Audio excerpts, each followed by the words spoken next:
नहीं, मेरी लड़की ने सुसाइड कर दिया है, ये खबर आई है।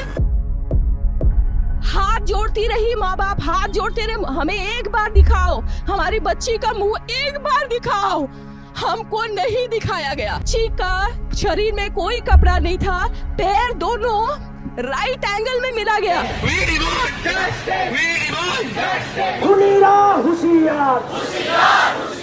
चश्मे को कूटा गया, जिसकी वजह से आंखों से खून निकल गया, गला दबाकर मारा गया। पश्चिम बंगाल की राजधानी कोलकाता में 8-9 अगस्त की दरमियानी रात करीब 3 बजे RG Kar medical college and hospital में एक महिला ट्रेनी डॉक्टर के साथ हुई दरिंदगी की इस घटना ने पूरे देश को शर्मसार कर दिया। कोलकाता के आरजीकर हॉस्पिटल में एक महिला की लाश मिलती है और उसके बाद जो डॉक्टर्स हैं हमारे देश में, वो एक जंग का ऐलान करते हैं सिस्टम के खिलाफ। होता यूं है कि post graduate trainee PGT doctor वो गई थी एक सेमिनार हॉल में थोड़ा आराम करने के लिए। उसने डिनर किया था अपने जूनियर्स के साथ रात के 2 बजे। 36 आवर्स लॉन्ग शिफ्ट के बाद वो महिला डॉक्टर थक गई थी, तो वो सेमिनार रूम में जाकर थोड़ा रेस्ट करती है, क्योंकि वहाँ उस हॉस्पिटल में कोई रेस्ट रूम नहीं था, तो वह सेमिनार हॉल में ही आराम करती है। और अगली सुबह उसकी डेथ बॉडी वहाँ से मिलती है। जो फर्स्ट कॉल किया गया था, देखिए शक की सुई कैसे शुरू होती है। फर्स्ट कॉल से ही आप सोचिए, जो लोग कह रहे हैं कि रेप और मर्डर तो हुआ है और एक अरेस्ट भी हुआ है, लेकिन कवर अप कैसे पॉइंट 0 से शुरुआत हो गई थी। जो फर्स्ट कॉल किया जाता है कोलकाता डॉक्टर के इस मर्डर रेप केस में, फैमिली को बताया जाता है कि महिला की मौत सुसाइड से हुई है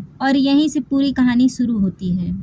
रेप की, मर्डर की, गैंगरेप की, कवरअप की और पॉलिटिकल पेट्रोनेज की। जब ये बात सामने आती है कि ये सुसाइड नहीं है, ये तो मर्डर है, मर्डर के ऊपर सेक्सुअल असॉल्ट है, ये तो रेप का केस लग रहा है, तो फिर ऑटोप्सी होती है और ऑटोप्सी में इतनी घिनौनी डिटेल सामने आती है कि पूरा का पूरा देश सहम जाता है। किस तरीके से उस महिला का गला घोट के मारा गया था, कैसे उस पर जेनिटल टॉर्चर किया गया था कि थायराइड कार्टिलेज टूट गया था, इतनी बुरी तरीके से उसको स्ट्रैंगल किया गया था और उसके प्राइवेट पार्ट्स पर जो जख्म है उस पे 4 पेज तक की पूरी रिपोर्ट बन जाती है कि कैसे करीबन 3 से 5 बजे के बीच उस पर असॉल्ट हुआ था, उसे मार दिया गया था। उसके बेली पर, लिप्स पर, फिंगर्स पर, लेफ्ट लेग पर हर जगह चोट, उसका मुंह, उसका नाक किस तरीके से क्लैप किया गया था दीवार के अगेंस्ट पुश किया गया था, जिससे वो चीख चिल्ला ना पाए। उसके फेस के ऊपर स्क्रैच मार्क्स हैं और उसके मुंह से खून और आंखों से खून निकलता है। उसके ऑटोप्सी रिपोर्ट में यह सारी चीजें हुई थी लिखा गया है। फिर भी उसकी फैमिली को सुसाइड का केस क्यों बताया गया?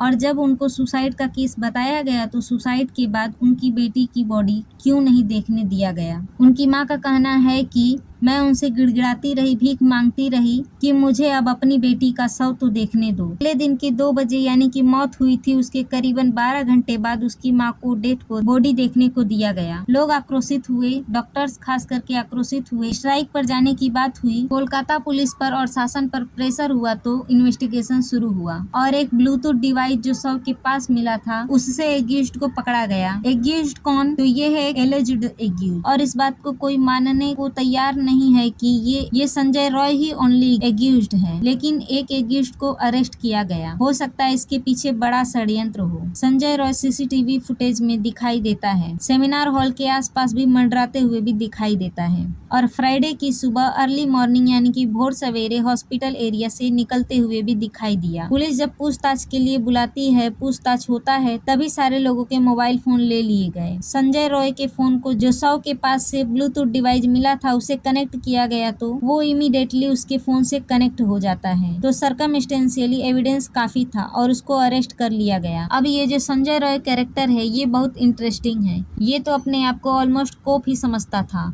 और अरेस्ट होने के बाद भी इसकी अकड़ है वो गई नहीं। टेक्निकली ये सिविक वायलेंस है विद कोलकाता पुलिस। इस वजह से ये जो पुलिस के तार जुड़े हुए हैं, तो बहुत सारे लोगों का यही मानना है कि पुलिस में इसने कवर अप करने की कोशिश जरूर की थी। Civic violence technically contractual staff होते हैं। ये कॉप्स अलग अलग चीजों पे हेल्प करते हैं, जैसे ट्रैफिक मैनेजमेंट हो गया, डिजास्टर रिस्पांस हो गया। इनको 12,000 के आसपास एक सैलरी मिलती है, लेकिन इनको टेक्निकली तो वो फैसिलिटी नहीं मिलती है जो रेगुलर पुलिस पर्सन को मिलती है। लेकिन देखिए कि कितनी पकड़ थी इसकी कि ये आरजीकर मेडिकल कॉलेज और हॉस्पिटल में इसके पास एक्सेस था कि सारे डिपार्टमेंट में घूमता रहता था और ये एक पार्ट ऑफ रैकेट था। जो स्टेट रन हॉस्पिटल होते हैं, पेशेंट को हम चार्ज करेंगे, पेशेंट के लिए हम हफ्ता वसूली करेंगे, जिसका एडमिशन नहीं करा पाए उनको पास के क्लिनिक में बेड मुहैया कराएंगे। ये सारे दलाली का काम ये संजय रॉय करता था और इसकी जो अकड़ है ये गई नहीं। ये कह रहा है कि भैया लटकाना है तो मुझे लटका दो। इसके मोबाइल फोन से काफी सारी पोर्नोग्राफी मटेरियल मिला है और ये 4 बार शादी भी कर चुका है। एक डिस्टर्बिंग और वायलेंट स्ट्रीक रहा है। इसने जो सारे शादियां की थी वो डोमेस्टिक वायलेंस के चक्कर में ही टूटी हैं। तो एक हिस्ट्री है of physical abusing his wife.